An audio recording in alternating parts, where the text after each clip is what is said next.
By Joe here, and today we're going to give you a Blue Eyes White Dragon deck profile. So, 3 stone, get your special summon in the end phase, and get your Blue Ices from the cave to your hand. Pretty nice card. 3 sages, search your level 1 tuners. It's really nice because you can also search Effect Failure with it. So if you don't need your Dragon tuner, you just search Effect Failure. And you have some disruption in your opponent's turn. 1 the White Stone of Legend, just because it's a tuner and it's also deck thinning, because you get a Blue Eyes. 3 Blue Eyes necessary in a Blue Eyes deck. Pitch it for trade in, draw 2 cards, review it for alternative, get your special summon. So 3 alternative, pretty nice. Pop a monster, overlay in your dragons, or synchro your spirit dragon. 2 Spirit of White, back row removal. It also banishes, so pretty good against the True Draco matchup. Then 3 Ghost Ogre. I really like this card. Hand traps are pretty good because you can also use them first turn. Like if your opponent goes first and you go second, you can still disrupt them. And 2 Effect Failure, you can search it and it's a solid card. 1 Maxi, the best card of the format. 2 Gamsil, just remove some pretty nasty things. You can also pitch it for trade in if you don't need it, and draw 2 cards. So for the spells, 3 Return, revive your Blue Ices, and it also offers protection, so that's pretty great.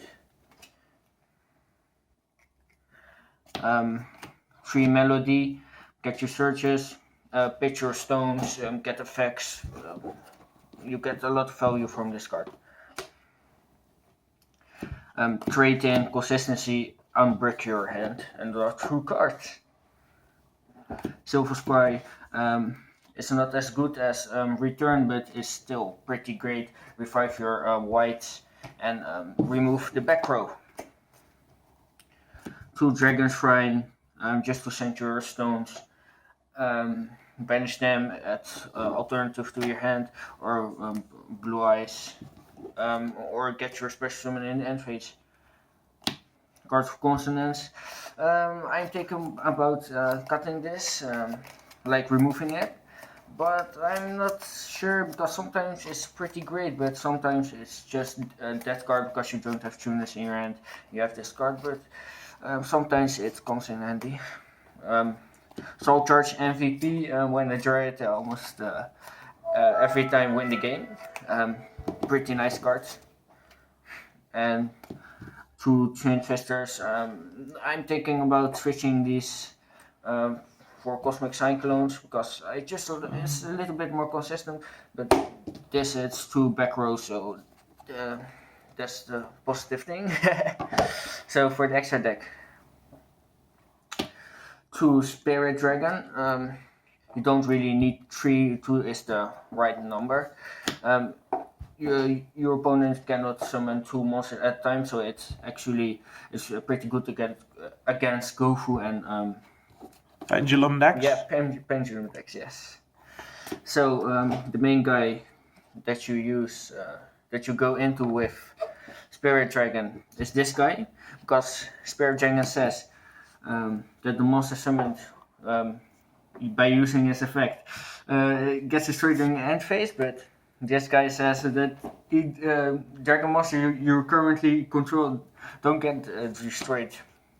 So it's pretty good. He survives. Special summon back your Blue Ices in the standby phase, gets value. Crystal Wing. I really like the card, but I don't often go into it. You can make it with Ancient Fairy Dragon. You can use its effect to special summon a tuner from your hand and go into this guy. So 1 Black Rose, just and one Michael, just situational cards. Then some Galaxy Ice monsters, and also Dark Matter. I really like these cards. This lets you steal an opponent's monster. You get the Pop-on card, get over big things, banish some monsters from your opponent's deck, and send some monsters from your deck to the graveyard. You get a lot of value with this. You just overlay them on top of each other, and you get some pretty great plays. And then one Lancelot and one Hope Harbinger. I really like these cards. I often go into this one, more often go into that one, because it negates everything. It gets baited pretty quickly because It's mandatory. Yeah, yes, it's mandatory. But this one's also pretty great against spell heavy decks like True Draco. And then the Sun Dragon, get rid of your brick ice in your hand and pop some cards. So this is the deck profile. I hope you all liked it. So this was Team @YGO out.